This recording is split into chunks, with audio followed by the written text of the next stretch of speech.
Let's get more now with Bernard, who's joining us once again from Paris. So, Bernard, what are we expecting now with the opening ceremony just hours away? Yeah, just hours away, Doreen. 8.7 million tickets sold throughout the whole of the Olympics. 16,000 tourists expected here in Paris. The image of France is at stake, Emmanuel Macron, the president, said a few months ago, and it starts with that opening ceremony along 6 kilometres of the River Seine tonight. There's been a massive, unprecedented security operation. It's the first time an opening ceremony has ever been held outside a stadium, and it's been a security headache. 45,000 security personnel, that's police, gendarmes, and military on duty. Buildings checked, drains checked, sewers checked. Everything has been checked to try and make this place as secure as possible. The only thing really out of control has been the weather. It's been raining a lot this morning, a bit drier now, but rain predicted later on. And politics is really never far away from the Olympic Games, Bernard, with Macron, who's calling for an Olympic truce. But there doesn't seem to be any sign of that, does there?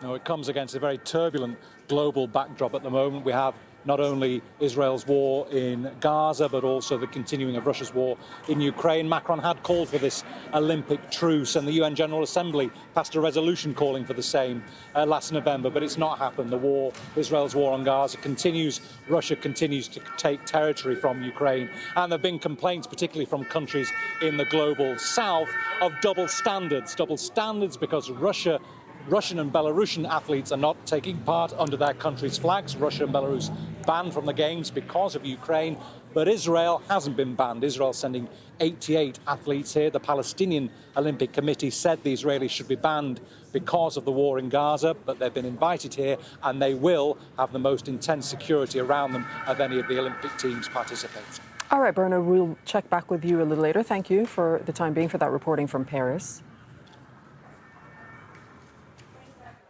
Well, a 40-year-old Russian man is under investigation in connection with an alleged attempt to disrupt the Paris Olympics, and he was taken into custody on Wednesday. We have Yulia Shapovalova, who's joining us from Moscow, to tell us what more you're hearing from your end about this and whether there's any sort of official Russian reaction to this.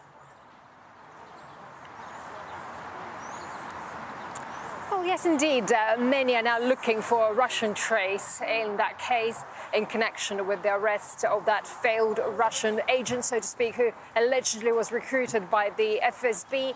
Here in Russia, we learned about his arrest about 2 or 3 days ago, and also it's not clear when exactly he had been arrested, but obviously well before today's opening ceremony in Paris. And those who analyse his profile and this case, they actually say that it seems to be, he seems to be a very inept agent. And we also heard from Kremlin spokesperson Dmitry Peskov as saying the Kremlin does not have any information about the detention of that Russian national in Paris. All they actually know, they've seen those media reports about his arrest. So basically we understand that the detained man, whose name is Kirill Gryaznov, is a 40-year-old Russian national who was born in the city of Perm.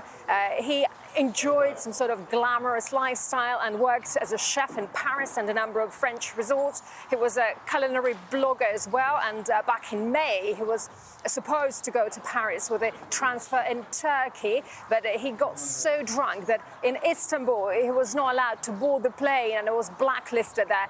And then Gryaznov drove to Bulgaria by car, where he got drunk again and started telling random people that he was going to Paris on a secret mission.